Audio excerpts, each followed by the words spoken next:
শিক্ষার্থী বন্ধুরা, আর ফাউন্ডেশনের পক্ষ থেকে আমি রাসেল আহমেদ আপনাদের সবাইকে স্বাগত জানাচ্ছি জুমলা টিউটোরিয়ালের অষ্টম পর্বে।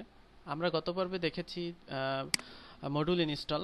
আজকে আমরা দেখব যে এখানে খেয়াল করুন যে প্লাগইন ম্যানেজার নামে একটা অপশন আছে। এখান থেকে আপনি প্লাগইন ইনস্টল করতে পারেন, অর্থাৎ দেখবেন যে জুমলা এক্সটেনশন ডাইরেক্টরিতে বিভিন্ন প্রকারের প্লাগইন পাওয়া যায়। সেই প্লাগইনগুলো আমরা ইনস্টল করলে এখানে দেখাবে। তো ইনস্টল করার পদ্ধতিটা একই। এখান থেকে এক্সটেনশন ম্যানেজারে যাবেন এবং এখান থেকে আপনার যে প্লাগইনের জিপ ফাইলটা ডাউনলোড করেছেন সেই ফাইলটা এখানে ব্রাউজ করে চিনিয়ে দিয়ে আপলোড অ্যান্ড ইনস্টল করবেন। তারপর এখানে স্ট্যাটাস দেখা যাবে যে ইনস্টল হয়েছে। তো আমরা আজকে টেমপ্লেট ইনস্টল করা দেখব। জুমলার বিভিন্ন প্রকারের টেমপ্লেট পাওয়া যায় ডাউনলোড করতে, সেই টেমপ্লেটগুলো ডাউনলোড করে আমরা ইনস্টল করব। তো আপনারা একটা ওয়েবসাইট ব্যবহার করতে পারেন, joomla skins.com। এখান থেকেও টেমপ্লেট ডাউনলোড করে ব্যবহার করতে পারেন। এছাড়াও আপনি যদি গুগলে লেখেন যে ফ্রি জুমলা 3.0 টেমপ্লেট, সেক্ষেত্রে আপনি টেমপ্লেট পাবেন। তো যে কোনো টেমপ্লেট ডাউনলোড করে ব্যবহার করার আগে সেই টেমপ্লেটের ডকুমেন্টেশন পড়ে নেবেন। এইখানে বিভিন্ন টেমপ্লেট আছে, যেই টেমপ্লেটের আলাদা আলাদা ডকুমেন্টেশন আছে। যেমন আমরা যদি এই টেমপ্লেটটা ব্যবহার করতে চাই, সেই ক্ষেত্রে এই যে টেমপ্লেটটা আছে, এই টেমপ্লেটটা ফ্রি টেমপ্লেট। এই টেমপ্লেট যদি আমরা ব্যবহার করতে চাই, সেক্ষেত্রে আমাদের এই টেমপ্লেটের যে মডিউল পজিশনগুলো, অর্থাৎ খেয়াল করুন এখানে লোগো এটা একটা মডিউল, মেনু এটা একটা মডিউল, সার্চ এটাও একটা মডিউল, এছাড়াও যা এলিমেন্ট পেজে দেখছেন সেগুলো মডিউল। তো কোন মডিউলটা কোথায় আছে সেগুলো আপনি দেখার জন্য টেমপ্লেটের ডকুমেন্টেশনে পাবেন। তো এইখানে খেয়াল করুন, এখানে যে আমরা লোগোর কথা বললাম, লোগো এখানে ট্রান্সলেট নামে একটা মডিউল আছে। এছাড়া top menu, main menu, search, breadcrumb আর টপ যেটা সেখানে এখানে ব্যবহার করা আছে, যে স্লাইডার ব্যবহার করা আছে। এছাড়াও ইউজার 1, ইউজার 2, ইউজার 3 এই যে যাবতীয় যেগুলো আছে সেগুলো আমাদের মডিউল হিসেবে ব্যবহার করতে হবে। তো আমরা টেমপ্লেটটা ডাউনলোড করে একটা জিপ ফাইল ডাউনলোড হবে। তো এখানে আমরা ডাউনলোড করেছি জুমলা স্প্রিট। এটা আনজিপ ফার্স্ট লেখা আছে, অর্থাৎ এটাকে অবশ্যই আপনাকে আনজিপ করতে হবে, সরাসরি ইনস্টল করা যাবে না, কারণ এর মধ্যে হয়তো তার যে অন্যান্য ফাইলগুলো সেই ফাইলগুলো দেওয়া আছে। তো আমি এই জিপ ফাইলটা ওপেন করে প্রথমে আনজিপ করে নেব।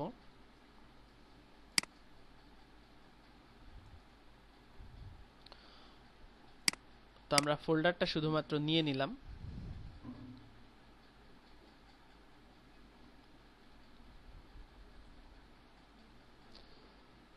তো এইখানে খেয়াল করবেন, এইখানে যেটা টেমপ্লেট আমরা ডাউনলোড করলাম সেখানে জুমলা 1.5, 2.5 এবং 3.0 এর জন্য দেওয়া আছে। তো আমরা 3.0 ব্যবহার করব।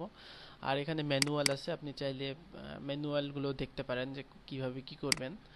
আর এটা হচ্ছে আমাদের টেমপ্লেটের ফাইল, যেটাকে আমরা ইনস্টল করব। তো আমরা টেমপ্লেটটা ইনস্টল করার জন্য এখান থেকে এক্সটেনশন ম্যানেজারে যাব।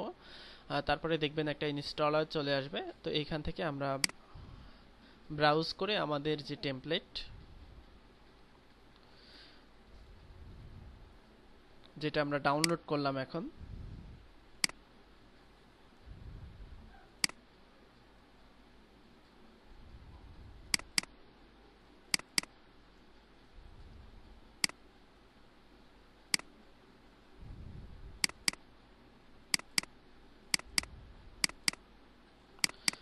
সেই ফাইলটা আমরা আপলোড অ্যান্ড ইনস্টল করলাম।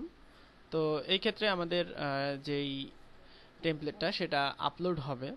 আপলোড হওয়ার পরে এখানে আপনি স্ট্যাটাস দেখতে পারবেন যে আপনার টেমপ্লেটটি ইনস্টল হয়েছে।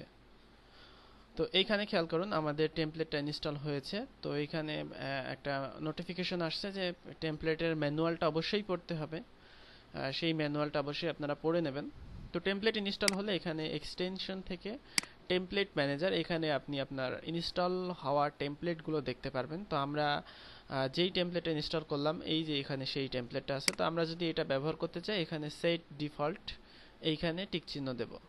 তো তারপরে আমরা যদি আমাদের সাইট রিলোড করি, সেক্ষেত্রে আমরা দেখতে পারবো যে আমরা যে নতুন টেমপ্লেটটা ডাউনলোড করেছি সেই টেমপ্লেটটা এইখানে চলে এসেছে। তো এখানে আমাদের কিন্তু টেমপ্লেটটাকে সাজাতে হবে, অর্থাৎ আমাদের এখানে যে ডেমোটা দেখছি সেই ডেমোর মতো আমাদের হয়নি। তো আমাদের ম্যানুয়ালটা পড়ে এখানে ম্যানুয়াল অনুযায়ী সাজাতে হবে। যেমন এখানে আমাদের খেয়াল করুন, এখানে যে ম্যানুয়াল আছে সেখানে এখানে টপ মেনু আছে এবং মেইন মেনু আছে। তো আমাদের এটা সেট করতে হবে। তো সেট করতে হলে আমরা যেহেতু মডিউল এগুলো, তো এক্সটেনশন থেকে আমরা মডিউল ম্যানেজারে যাব।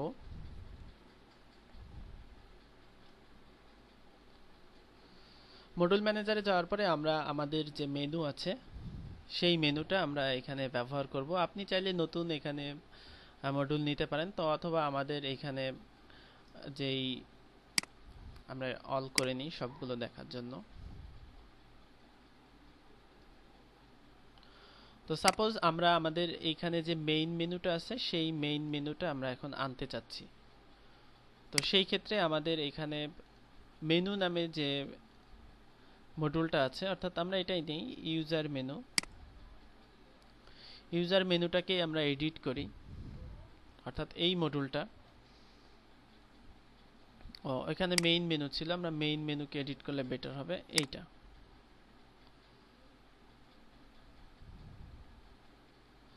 তো আমরা মেইন মেনুর এডিটে গেলাম। তো এইখানে আমরা পজিশনটা আমরা আমাদের এই যে টেমপ্লেট, অর্থাৎ সেই টেমপ্লেটের এখানে খেয়াল করবেন এই যে নাম আছে, তো আমরা চাচ্ছি মেনু যেটা সেটাতে দিতে। আপনি এখানে দেখে নেবেন ডকুমেন্টেশন যেটা আছে সেটা আমরা চাচ্ছি মেনু এইটাতে চাচ্ছি। টপ মেনুতে আমরা আরেকটা মেনু সেট করতে পারবো, তো মেইন মেনুতে আমরা এইখানেই দিতে চাচ্ছি।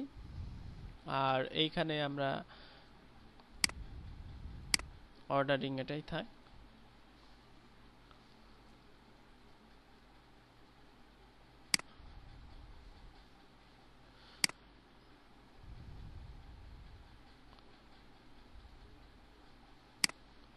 আমরা সব জায়গাতে এটা দেখতে চাচ্ছি, এজন্য অল টিক চিহ্ন দিয়ে দিলাম। তো এরপরে আমরা সেভ করলাম। তো আমরা আমাদের মেইন সাইট যেটা সেটাকে রিলোড করলাম। কোনো একটা সমস্যা হয়েছে।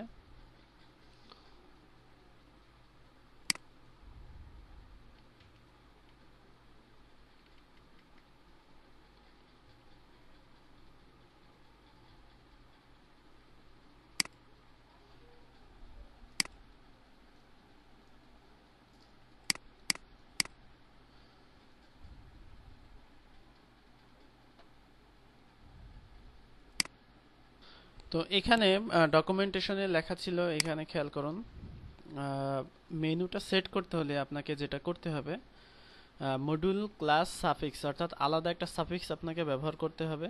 সেটা এখানে দিয়ে দেওয়া হয়েছে, অর্থাৎ ড্রপ ডাউন, সেটা ব্যবহার করতে হবে আপনাকে। তো সেটা ব্যবহার করতে হলে আমরা এখানে যেখানে মেনু তৈরি করেছি সেখানে যাওয়ার পরে অপশনস আছে, এখানে খেয়াল করবেন। তারপরে এখানে নিচে দেওয়া আছে অ্যাডভান্সড অপশন।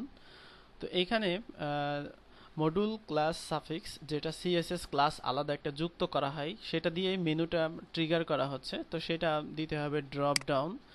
তো ড্রপ ডাউন দেওয়ার পরে এখানে সেভ করতে হবে। তো সেই জন্যই বলছি টেমপ্লেট ইনস্টল করতে আপনাদের সমস্যা হতে পারে, সেই জন্য অবশ্যই টেমপ্লেটের সাথে প্রত্যেকটা টেমপ্লেটের সাথে ডকুমেন্টেশন দেওয়া থাকে, সেটা অবশ্যই পড়ে নেবেন।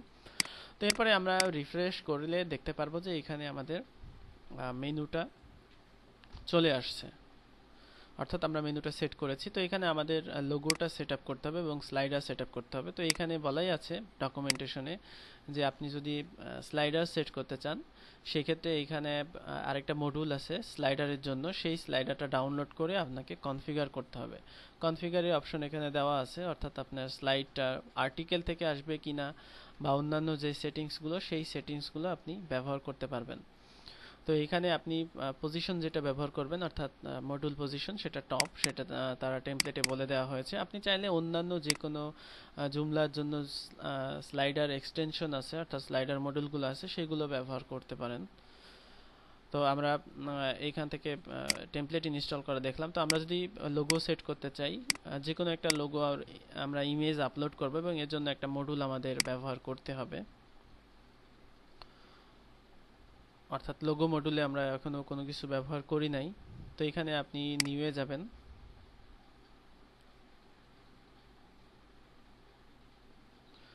যাওয়ার পরে আমরা এখান থেকে যেটা কাস্টম এইচটিএমএল যাতে আমরা ব্যবহার করতে পারি সেটা আমরা সেই মডিউলটা নির্বাচন করব এখান থেকে। এখানে অনেক ধরনের মডিউল আছে যেগুলো আপনি ব্যবহার করতে পারেন।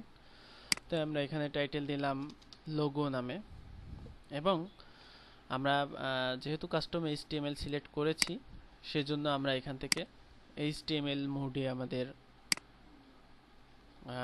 দিয়ে দিব, অর্থাৎ আমরা HTML মোডে যেহেতু এডিট করতে চাচ্ছি img ইমেজের কোড আমরা সরাসরি সেখান থেকেই নিয়ে আসি। তো এরপরে আপডেট এখানে ক্লিক করলে আমাদের এটা আসলো। তো অপশন থেকে আমরা এখান থেকে সিলেক্ট করে দিতে পারি যে আমরা কোন কোন পেজে দেখাতে চাচ্ছি। তো আমরা সব পেজেই লোগোটা দেখতে চাই, এজন্য অল পেজ এটা সিলেক্ট করলাম। তারপরে আমরা এখান থেকে অবশ্যই পজিশন নির্ধারণ করতে হবে আমাদের যে টেমপ্লেট সেখানে, অর্থাৎ লোগো আমরা নির্বাচন করলাম। তারপরে আমাদের আর যে সেকশনগুলো আছে সেগুলো সিলেক্ট করে আমরা এখানে সেভ করলাম। তো তারপরে আমরা যদি রিলোড করি সেক্ষেত্রে আমরা দেখতে পারবো যে আমাদের লোগো যে জায়গা সেই জায়গাতে আমাদের লোগোটা চলে আসছে। তো এখানে আমরা চাইলে CSS ক্লাস যুক্ত করে এখানে CSS দিয়ে দিতে পারি যাতে এটা উপর থেকে নিচে না হয়ে যায়। জাস্ট আপনি সরাসরি দিতে পারেন এখানে।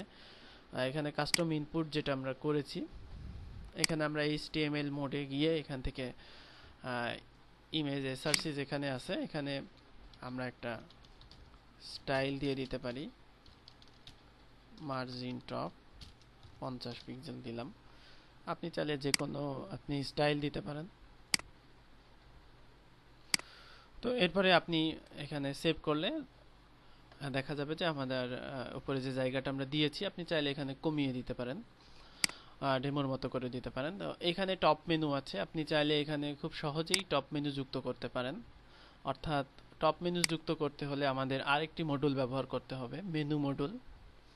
তো চলুন আমরা সেটা সেট করে ফেলি। তো এখান থেকে নিউ এ গেলাম, যাওয়ার পরে আমরা অবশ্যই এখান থেকে মেনু যেটা সেটা সিলেক্ট করে নেব। তারপরে আমরা এখানে টপ মেনু নাম দিলাম এবং এখান থেকে অপশনস থেকে আপনি নির্বাচন করে দেব যে কোন মেনু আমরা চাচ্ছি। তো আমরা ইউজার মেনু দেই। আর এখানে পজিশনটা আমাদের অবশ্যই এখানে যেটা দিতে হবে আমাদের টেমপ্লেটের টপ মেনু এইখানে। তারপরে আমরা এখানে সেভ করব এবং পরবর্তীতে আমরা এখানে রিলোড করব। রিলোড করলে দেখা যাবে যে আমাদের টপ মেনু জায়গাতে টপ মেনু চলে আসছে। তো এইখানে এটা ইয়েস করতে হবে।